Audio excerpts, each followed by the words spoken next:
इंद्र यज्ञ निवारण एवं गोवर्धन लीला।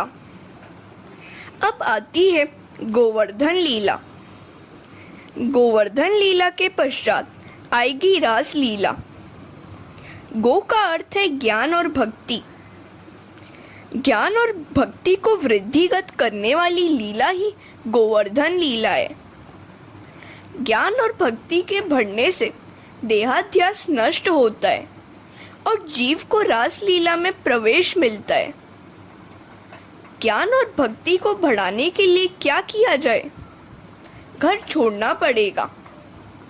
गोप गोपियों ने घर छोड़कर गिरिराज पर वास किया था। हमारा घर भोग भूमि होने के कारण राग द्वेष, अहोभाव, तिरस्कार, वासना आदि हमें घेरे रहते हैं। घर में विषमता होती है और पाप भी। भोग भूमि में भक्ति कैसे बढ़ पाएगी? सात्विक भूमि में ही भक्ति बढ़ सकती है। साधारण गृहस्थ का घर विविध वासनाओं के सूक्ष्म परमाणु से भरा हुआ होता है। ऐसा वातावरण भक्ति में बाधक है। ऐसे वातावरण में सारा वर्ष रहकर न तो भक्ति बढ़ाई जा सकती है और न ही ज्ञान। सो एकाध मास किसी नीरव पवित्र स्थल पर जाकर किसी पवित्र नदी के किनारे वास करके भक्ति और ज्ञान की आराधना करना श्रेयस्कर है। वैसा न हो सके तो घर को ही तीर्थ बनाओ। प्रवृत्ति छोड़ना तो अशक्य है, किंतु उसे कुछ कम करके निवृत्ति बढ़ाओ। प्रभु ने जो भी दिया उससे संतुष्ट रहो। प्रवृत्ति की अतिशयता नहीं होनी चाहिए। प्रवृत्ति में निवृत्ति का आनंद तो होना ही चाहिए। निवृत्ति का आनंद जीव को प्रवृत्ति के चिंतन की ओर खिसका ले जाता है। सो निश्चय करो कि निवृत्ति का आनंद न भी मिले तो भी प्रवृत्ति के विषयानंद को भोगना नहीं है। निवृत्ति के समय भजनानंद पाना है तो लौकिक सुखों का विषयानंद छोड़कर हमें कुछ करना ही होगा। कूड़े में से इत्र की सुगंध कैसे मिलेगी? प्रवृत्ति में नीरव और सात्विक आनंद कहाँ है? प्रवृत्ति मयता छोड़े बिना भक्ति का उदय कैसे होगा? गो का अर्थ इंद्रिय भी है। इंद्रियों का संवर्धन त्याग से होता है, भोग से नहीं। भोग से इंद्रियां क्षीण होती हैं। भोग मार्ग से हटाकर उनको भक्ति मार्ग में ले जाना है। हाँ, उस समय इंद्र आदि देव वासना की बरसात कर देते हैं। मनुष्य की भक्ति उनसे देखी नहीं जाती। प्रवृत्ति मार्ग छोड़कर निवृत्ति की ओर बढ़ते समय विषय वासना की बरसात बाधा करने आ जाती है। सो निवृत्ति लेने पर भी निवृत्ति का सात्विक आनंद दुर्लभ सा हो जाता है। इंद्रियों का देव इंद्र प्रभु भजन करने जा रहे जीव को सताता है। उपनिषद में भी कहा गया है कि निवृत्ति लेकर प्रभु भक्ति करते हुए जीव को इंद्र सताता रहता है। वह सोचता है कि उसके सिर पर पाँव रखकर उसको कुचल कर यह जीव आगे बढ़ जाएगा। सो ध्यान, सत्कर्म, भक्ति आदि में जीव की अपेक्षा देव अधिक बाधक है। जीव सतत ध्यान करे तो स्वर्ग के देवों से भी श्रेष्ठ हो जाता है। सो अब भी इंद्र इंद्रियों का अधिपति भक्ति मार्ग में विघ्न करने आए, गोवर्धन नाथ का आश्रय लेना। गोवर्धन लीला का बड़ा आनंद है। गोवर्धन लीला रास लीला का उपोद्घात है। इसमें पूज्य और पूजक एक हो जाते हैं।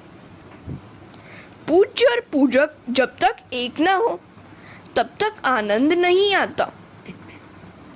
पूजा करने वाले श्री कृष्ण ने गिरिराज पर आरोहण किया।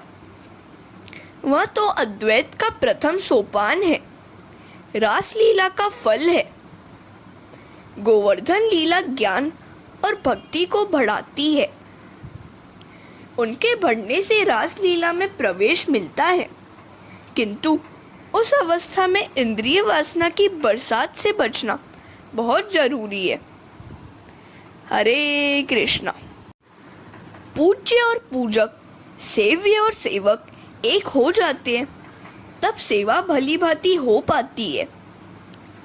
परमात्मा के समान पवित्र बने बिना प्रभु पूजा का अधिकार नहीं मिलता। शास्त्रों में अंगन्यास, करन्यास आदि विधियां बताई गई हैं। दिवाली के दिन गोवर्धन पूजा की जाती है, क्योंकि पिछले सभी दुखों को भुलाकर वैर को मिटाना है। विरोध जब तक नहीं जाता, पूजा नहीं हो पाती। गोवर्धन पूजा के समय कन्हैया 7 बरस का था। पूज्य और पूजक जब एक होते हैं, तब रास फल मिलता है। इसी कारण से तो रास लीला गोवर्धन लीला के बाद आती है। हर बरस नंद बाबा इंद्रयाग करते थे। यज्ञ की तैयारी होने लगी तो कन्हैया ने पूछा, बाबा यह सब क्यों हो रहा है? कौन से देव के लिए और किस उद्देश्य से यह यज्ञ किया जा रहा है? नंद बाबा समझाने लगे, वर्षा का देव है इंद्र। इंद्र बरसात बरसाए, धान्य और घास उग सके और सभी जीव चैन से जी सके। इंद्र हमारे ईश्वर हैं। उनको प्रसन्न करने के लिए हम यज्ञ कर रहे हैं। कन्हैया किसी भी देव का न तो अपमान करते हैं और न उपेक्षा। कन्हैया ने कहा, इंद्र का यज्ञ करना तो ठीक है, किंतु उसे ईश्वर क्यों माना जाए? कोई भी व्यक्ति 100 यज्ञ करके इंद्र पद पा सकता है। इंद्र के इंद्र को जानते हो? नंद बाबा ने कहा, बेटा कौन है वह? कन्हैया कहता है, यह मेरा गोवर्धन नाथ इंद्र का भी इंद्र है। वह चारों दिशाओं का देव है। पूर्व में जगन्नाथ जी, दक्षिण में रामेश्वर, पश्चिम में द्वारिकानाथ और उत्तर में बद्रीनाथ है। इन चारों के मध्य में है गोवर्धन नाथ। वह सबका स्वामी है, अतः मध्य में बैठा हुआ है। बाबा उसी की पूजा करो। कई बरसों से तुम इंद्र की पूजा करते आए हो, किंतु उसका कभी दर्शन भी हुआ है क्या? नंद बाबा ने कहा, नहीं तो कन्हैया कहता है, इतने बरसों की पूजा के बाद भी वह दर्शन नहीं देता। इसका अर्थ यह हुआ कि वह अभिमानी है। जिस देव को कभी देखा तक नहीं है, उसकी पूजा क्यों करते हो? यह गोवर्धन तो हमारा प्रत्यक्ष देव है। जो पर्वत दिखाई दे रहा है, वह तो उसका आदि भौतिक स्वरूप है। उसका आदि दैविक स्वरूप तो और ही है, सूक्ष्म है। गोवर्धन नाथ इस पर्वत में सूक्ष्म रूप से बसे हुए हैं। वह हम सभी के रक्षक हैं। मुझे कई बार उनका दर्शन हुआ है। गोवर्धन नाथ दीपक की जीवंत ज्योति है। तुम सब उन्हीं की पूजा करो, तुम सबको उनका दर्शन होगा। इंद्र के अभिमान को मिटाने का श्री कृष्ण ने निश्चय किया है, सो सबको समझा रहे हैं कि इंद्रदेव के बदले गोवर्धन नाथ की पूजा की जाए। नंद बाबा कहते हैं, गोवर्धन नाथ की पूजा विधि हम जानते ही नहीं है, सो पूजा कैसे करेंगे? कन्हैया ने कहा, बाबा मैं उनकी विधि जानता हूँ, तुम चिंता ना करो। गोवर्धन नाथ की पूजा की तैयारी करो। गरीबों के लिए अन्नकूट करना है। गरीबों, गायों और सदाचारी ब्राह्मणों की पूजा ईश्वर की पूजा है। हरे कृष्णा। कन्हैया के कहने पर गोवर्धन पूजा के लिए सभी घरों से खाने पीने की वस्तु मंगाई गई। गायों का जुलूस निकाला गया। जिसके घर से खाद्य सामग्री नहीं आएगी उसके घर अन्नपूर्णा नहीं आएगी।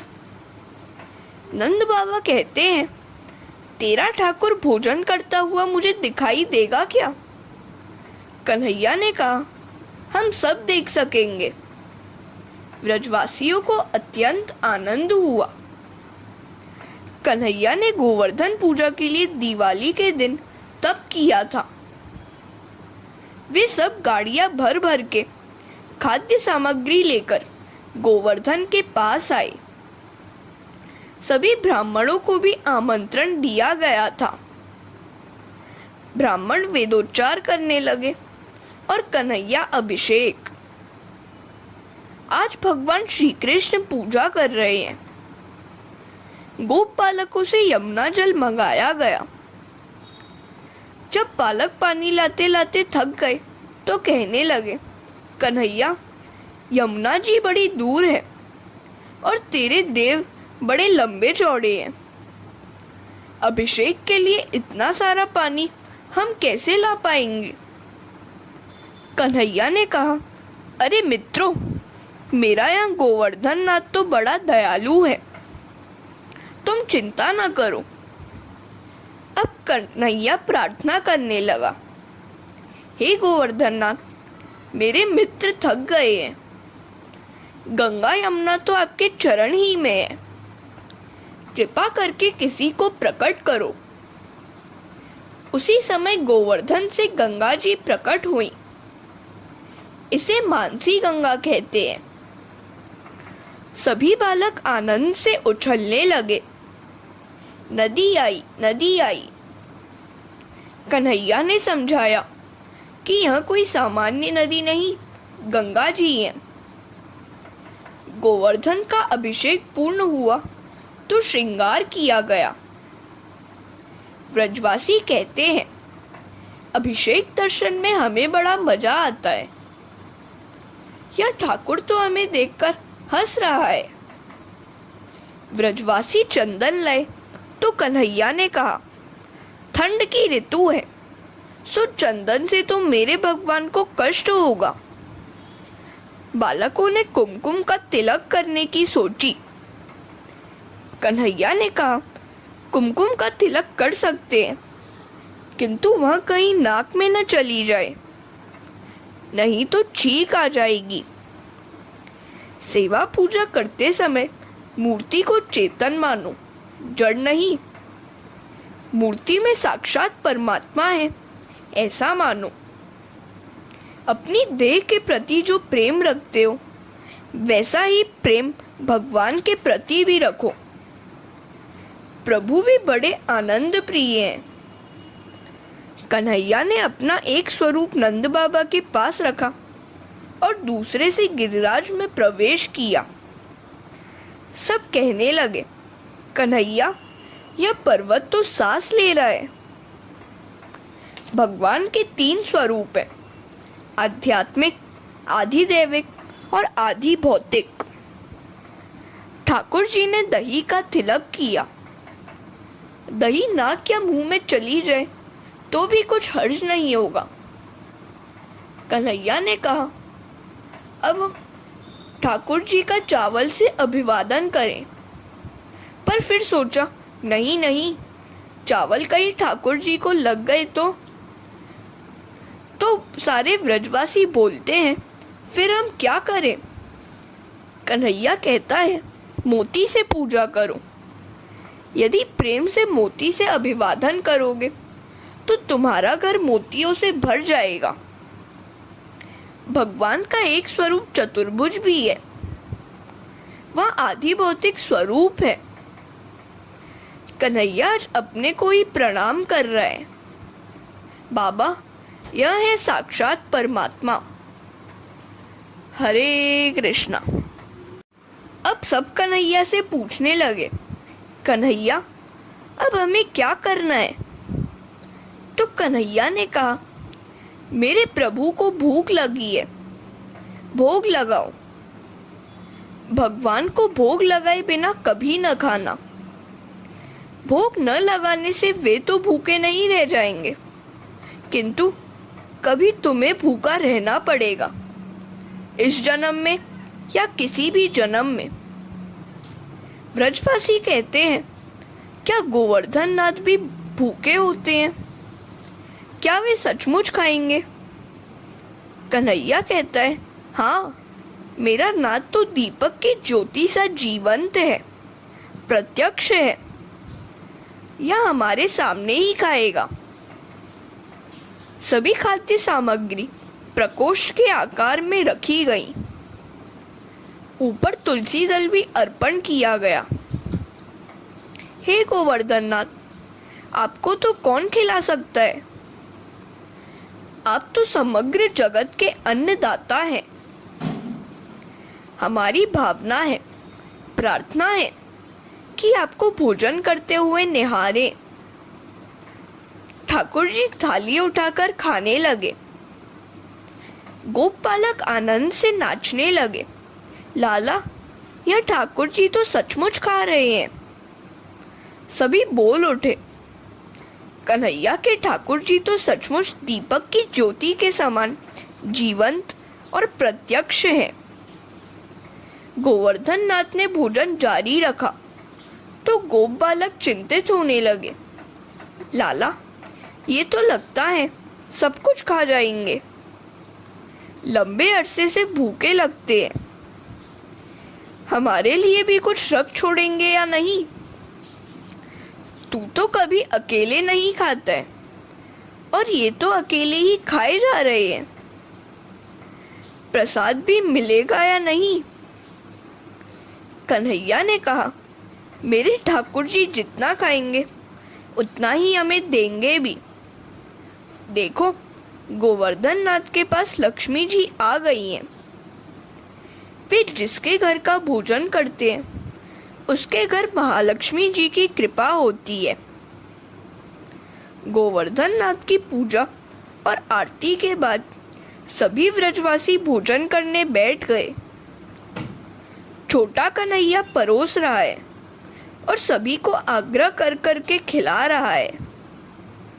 गोप बालक कहते हैं, आज तो इतना अच्छा भोजन है कि एक की जगह 3-4 पेट हो जाए तो मजा आ जाए। कन्हैया कहता है, चाहे जितना खाओ, किंतु बिगाड़ मत करना। अन्न तो ब्रह्म है। उच्छिष्ट खाएगा और तुम्हारा पुण्य भी खा जाएगा। प्रसाद का अपमान करोगे तो गोवर्धन नाथ क्रोधित हो जाएंगे। अन्न का कभी अनादर न करो। भिखमंगों को भी जूठा अन्न न दिया जाए। भिखमंगा है तो क्या, वह भी ईश्वर ही का तो अंश है। सभी को प्रसाद दिया गया। सभी ने रात्रि के समय तलहटी में विश्राम किया। इधर नारद जी इंद्र के पास आए। नारायण नारायण, उस गोप बालक के बच्चे ने तेरा अपमान किया है। उसने तेरी पूजा कराने के बदले गोवर्धन नाथ की पूजा करवाई। इंद्र ने कोपायमान होकर 12 मेघों को आज्ञा दी। उस गोपाल के बच्चे ने मेरा अपमान किया है। व्रज पर टूट पड़ो और सभी का नाश कर दो। हरे कृष्णा। इंद्र की आज्ञा से मेघों ने व्रज में हाहाकार मचा दिया। कार्तिक मास में इतनी भारी वर्षा कभी नहीं होती। सभी भयभीत हो गए। नंद जी भी व्याकुल हो गए। कन्हैया कहने लगा, मेरे प्रभु गोवर्धन नाथ सभी की रक्षा करेंगे, उनमें विश्वास रखो।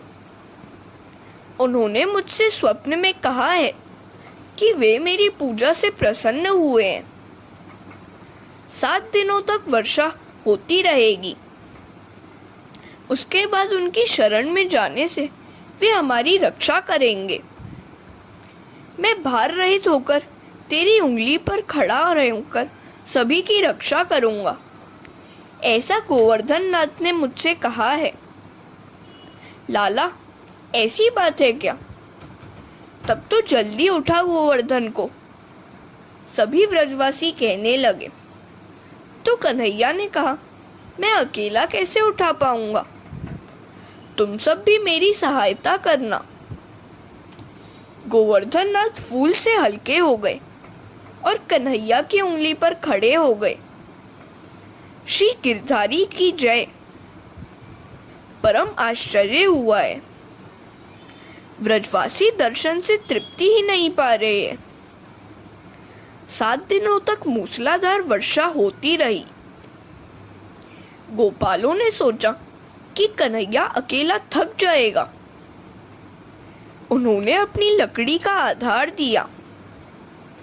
कन्हैया, हमने अपनी लकड़ी पर गोवर्धन को उठा लिया है, तू थक गया होगा, अपनी उंगली हटा ले। कन्हैया ने कहा, तुम्हारी लकड़ियों पर खड़ा है, अच्छा तो मैं उंगली हटा लेता हूँ। जो ही कन्हैया ने उंगली हटाई, पर्वत का भार असह्य हो गया। गोपाल पुकार उठे, अरे कान्हा, यह तो नीचे की ओर धंस रहा है, जल्दी आधार दे। आधार लेना ही पड़े तो केवल ईश्वर का ही लो, किसी और का नहीं। जिसे जो चाहिए गोवर्धन नाथ उसे वहीं देते हैं। कन्हैया अलौकिक शक्ति का दर्शन करा रहा है। वह वंशी बजाने लगा तो गोवर्धन नाथ डोलने लगे। सभी को अतिशय आनंद हुआ। गिरधारी का स्वरूप ऐसा जो दिव्य था कि व्रजवासी 7 दिनों तक देह धर्म भी भूल गए, भूख प्यास भी भूल गए। इस प्रकार 7 दिनों तक भगवान श्री कृष्ण ने गोवर्धन पर्वत के तले सभी ब्रजवासियों और गायों आदि की रक्षा की। अब इंद्र को कन्हैया के वास्तविक स्वरूप का भान हुआ। यह तो साक्षात परमात्मा है। उनका अभिमान हवा हो गया। वह प्रार्थना करने लगे, मेरी भूल हो गई, नाथ मुझे क्षमा करें। उसने मेघों को भी रुक जाने की आज्ञा दी। सभी व्रजवासी बाहर आए और व्रज में गए। इंद्र ने श्री कृष्ण का दूध से अभिषेक किया। उस दूध को जहां इकट्ठा किया गया था उसे सुरभि कुंड कहते हैं। कुछ लोगों को आशंका हुई कि यह कन्हैया शायद ईश्वर है। हरे कृष्णा। जब कुछ लोगों को आशंका हुई कि यह कन्हैया ईश्वर है तो एक सभा सी हुई और चर्चा चल पड़ी।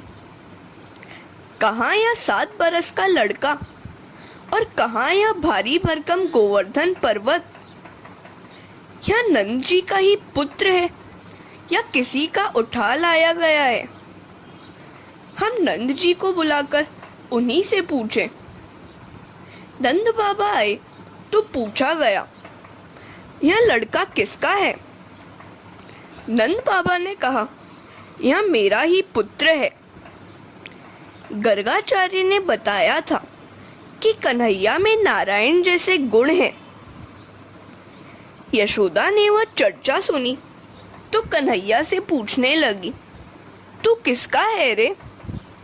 कन्हैया ने कहा, मैं तो तेरा ही हूँ। तो यशोदा कहती है, लोगों का कहना है कि मैं और तेरे पिताजी गोरे हैं, फिर भी तू काला क्यों है? तो कन्हैया कहता है, माँ, जन्म के समय तो मैं गोरा ही था, किंतु तेरी भूल के कारण मैं काला हो गया। मेरा जब जन्म हुआ था तब बड़ा ही अंधेरा छाया हुआ था और सभी नींद में डूबे हुए थे। मैं अंधेरे में सारी रात करवटें बदलता रहा, सो अंधेरा मुझसे चिपक गया और मैं काला बन गया। भोली यशोदा ने कन्हैया की बात सच्ची मानी। 12 बजे तक मैं जाग रही थी और उसके बाद न जाने क्या हुआ था।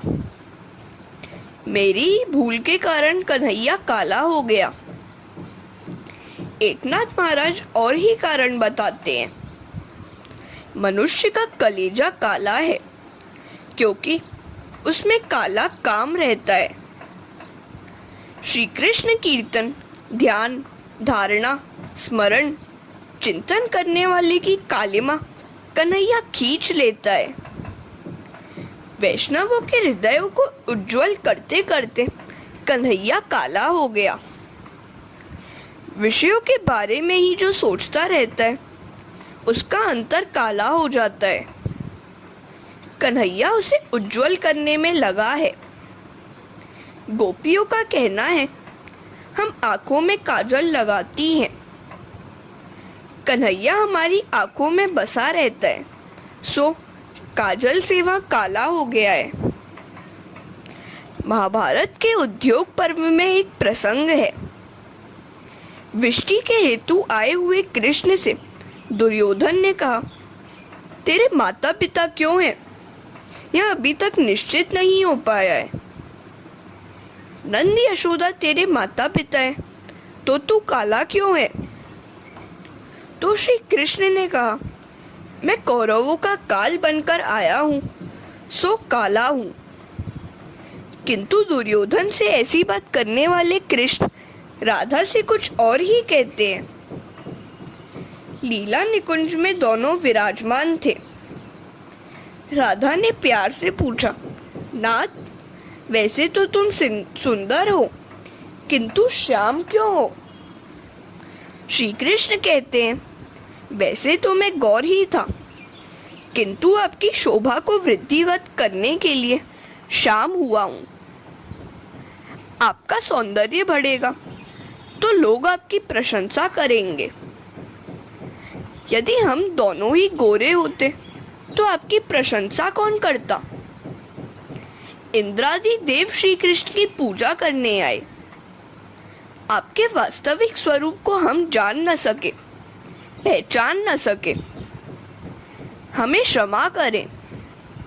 सुरभि ने कन्हैया का अभिषेक किया। गोवर्धन लीला रहस्यमयी है। इस लीला के बाद रास लीला आती है। गोवर्धन लीला ज्ञान और भक्ति बढ़ाती है। जब ईश्वर के व्यापक स्वरूप का अनुभव हो पाता है तभी ज्ञान और भक्ति बढ़ पाती है। हरे कृष्णा। गोवर्धन लीला में पशु पंछी सहित सभी को प्रसाद दिया गया। ईश्वर जगत में व्याप्त है और सारा जगत ईश्वर में समाहित। शिव केवलोहम, यह तो वेदांत की चरम सीमा है, किंतु आरंभ में तो सभी में ईश्वर को निहारो। उपासना के दो भेद हैं, व्यक्त और अव्यक्त। प्रत्येक में ईश्वर को देखोगे तो वासना नहीं जागेगी। सुंदरी को मात्र दृष्टि से देखने से कामना कैसे जाग सकती है? इसी प्रकार सभी के प्रति ईश्वर भाव धारण करो। जड़ चेतन सभी में कृष्ण का अंश है, ऐसा अनुभव कराने के हेतु भी यह गोवर्धन लीला रची हुई थी। इंद्रियां जब ज्ञान और भक्ति की ओर बढ़ने लगती है, वासना बाधक बनकर खड़ी होती है। दूध उबलने लगता है तो उस पर पानी के छींटे डालने से शांत हो जाता है। वासना के वेग को हटाने के लिए श्री कृष्ण का आश्रय लो। भगवद आश्रय काम वासना के भार को सहने की शक्ति है। भगवान ने हाथ की सबसे छोटी उंगली पर गोवर्धन पर्वत धारण किया था। यह उंगली सत्व गुण का प्रतीक है। इंद्रियों की वासना वर्षा के समय सत्व गुण का आश्रय लो। सद्ग्रंथ का सेवन करो। सद्ग्रंथ और संतों का संग वासना से लड़ने की शक्ति देगा। जीव लकड़ी का आधार लेता है, किंतु प्रभु का आधार ही जीवन सफल बनाता है। संसार रूपी गोवर्धन प्रभु के सहारे है। भगवान का आधार होने के कारण आनंद ही आनंद है। उनका सहारा न हो तो क्षण मात्र में लाख खाक हो जाते हैं। दुख में, विपत्ति में मात्र प्रभु का आश्रय लो, सहारा लो। गोपालों ने भी गोवर्धन नाथ का ही आसरा लिया था। शरण में जाने पर प्रभु दुख से बचाकर रक्षा करते हैं। सभी व्रज भक्त अन्य देवों का आसरा छोड़कर श्री कृष्ण की शरण में गए तो उनके सारे सुख दुख भगवान ने उठा लिए। गिरिराज धरण की जय। गिरिराज धरण की लीला में यही भाव है। गीता में भी भगवान ने कहा है, हे अर्जुन, जो अनन्य प्रेम से मेरा भजन करता है, सर्वस्व समर्पित करके मेरी भक्ति करता है, उन सभी जीवों को सांसारिक और भौतिक दुखों में से मुक्त करने का दायित्व मैं स्वीकारता हूँ। उनके योग क्षेम का वहन मैं करता हूँ। ज्ञान और भक्ति बढ़ने पर रासलीला में प्रवेश मिलता है। उस समय इंद्रियां वासना की बरसात बरसाने चली आएंगी। सभी प्रयत्नों के अंत में तो ईश्वर की कृपा मांगनी ही पड़ती है। गोवर्धन लीला में अद्भुत तत्व है। उसमें पूज्य और पूजक एक बनते हैं, सेव्य और सेवक एक हो जाते हैं। कभी न कभी तो शिवो भूत्वा शिवम यजेत, शिव बनकर शिव की पूजा करो। हरे कृष्णा। ईश्वर जैसे बनने का, ईश्वर के साथ एक होने का अर्थ है अपनी इच्छा को उनकी इच्छा में मिला देना। जब जीव अपनी इच्छा को भगवान की इच्छा में मिला देता है तब वह भक्ति मार्ग में आगे बढ़ता है। सतत ब्रह्म संबंध बनाए रखोगे तो तुम ब्रह्म रूप हो पाओगे। गोवर्धन लीला में पूजा करने वाले भी कृष्ण हैं और जिसकी पूजा हो रही है उस गोवर्धन में भी वही है। गोवर्धन लीला में सेवक सेव्य भक्त भगवान की तद्रूपता बताई गई है। कन्हैया गोवर्धन की अर्थात स्वयं की पूजा कर रहा है। जीव और ईश्वर यहाँ एक हुए हैं। यही स अहम सोहम भाव है। हम भी गिरिराजधारी को वंदन करके स्तुति करें। भक्ताभिलाषी चरितानुसारी दुग्धादि चौरियेण यशो विसारी कुमारतानंदित घोषनारी मम प्रभु श्री गिरिराजधारी। भक्त इच्छानुसारी बाल लीला में दुग्धादि चुराकर यश विस्तारने वाले व्रज नितारंजक ऐसे गिरिराजधारी श्री कृष्ण मेरे प्रभु हैं। वृंदावने गोधन वृंद चारा मम प्रभु श्री गिरिराजधारी। गोवर्धन लीला से गोपियों को विश्वास हो गया कि कन्हैया तो ईश्वर है, तो उनसे एकाकार होने की भावना जागी और रासलीला हुई। भक्ति रस में इंद्रियों को सराबोर करोगे तो रासलीला में प्रवेश अवश्य मिलेगा। श्री कृष्ण का देवत्व सिद्ध करने के हेतु ब्रह्मा, इंद्र, वरुण आदि का पराभव किया गया। ब्रह्मा जी को सृष्टि के सर्जक होने का अभिमान था। भगवान ने अनेक स्वरूप धारण करके अपने उन स्वरूपों से स्वयं क्रीड़ा लीला करके ब्रह्मा जी के अभिमान को दूर कर दिया। इंद्र को स्वर्ग के राजा होने का अभिमान गोवर्धन लीला से उन्होंने दूर किया। इंद्र ने मान लिया कि उसे स्वर्ग के सिंहासन पर कृष्ण ही ने बिठलाया है। श्री कृष्ण अवतार नहीं अवतारी पूर्ण पुरुषोत्तम है। 28वें अध्याय में वरुण देव के पराभव की कथा रास पंचाध्यायी से शुरू होती है। रासलीला के पहले आई हुई इस कथा की महिमा विशिष्ट है। ये व्रजवासी गौ सेवा, एकादशी व्रत, कृष्ण कीर्तन आदि करते थे। सो श्री कृष्ण मथुरा से गोकुल आए। व्रजवासी तो भोले थे और बहुत पढ़े लिखे भी नहीं थे। वे योग विद्या से भी अज्ञात थे। फिर भी उनके भोलेपन के कारण उनको भगवान मिले। व्रजवासी एकादशी व्रत विधि पूर्वक करते थे, अर्थात उन्होंने श्री कृष्ण की सच्ची सेवा की और उन्हें आनंद दिया। शास्त्र ने एकादशी व्रत विधि पूर्वक करने को कहा है। उस दिन सारा दिन प्रभु सेवा में बिताओ और सारी रात जागते रहकर श्री कृष्ण कीर्तन करते रहो। कम से कम रात के 12 बजे तक तो कीर्तन अवश्य किया जाए। परमात्मा के चरणों में रहना ही तो एकादशी है। परमात्मा के चरणों में शरीर से नहीं, मन से रहना है। एकादशी के दिन मन श्री कृष्ण के सिवाय अन्य किसी भी विषय की ओर नहीं जाना चाहिए। व्रजवासी एकादशी के दिन रात्रि को जागरण करते थे।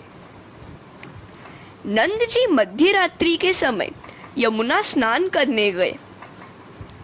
रात्रि के 11 से 3:30 बजे तक का समय भोजन, स्नान आदि के लिए निषिद्ध माना गया है। आजकल तो लोग रसोई बनाकर फिल्म देखने जाते हैं और रात के 12 बजे खाने बैठते हैं।